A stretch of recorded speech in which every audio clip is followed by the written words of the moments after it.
540 jours se sont écoulés depuis son arrestation à Londres le 7 décembre 2010.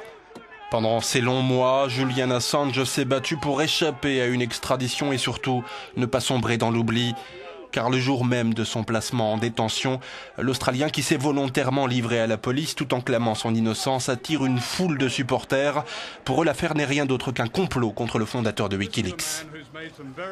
Voilà un homme qui a réussi à se faire de très sérieux ennemis pour des raisons que tout le monde comprendra, tout en accomplissant un remarquable travail de journalisme en notre nom à tous.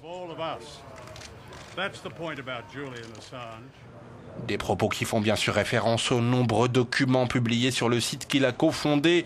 En juillet 2010, 91 000 documents militaires sur la guerre en Afghanistan sont mis en ligne.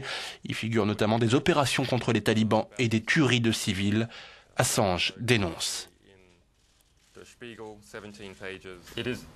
Il appartient au tribunal de clairement décider si tout cela revêt en définitive un caractère criminel.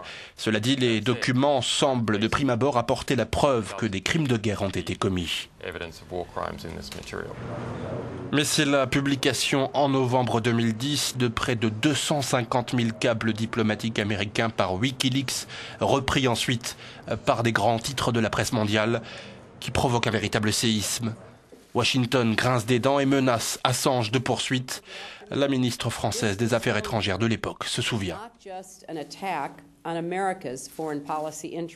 Hillary Clinton m'a affirmé qu'il y avait des recherches, qu'il y aurait des poursuites et qu'elle souhaitait qu'il y ait des sanctions, qui soient des sanctions sévères, ce que je ne peux qu'approuver.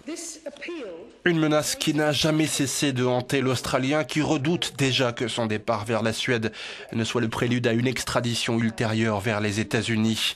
À ce jour, il reste un dernier recours en justice pour empêcher l'extradition de Julian Assange, saisir la Cour européenne des droits de l'homme à Strasbourg.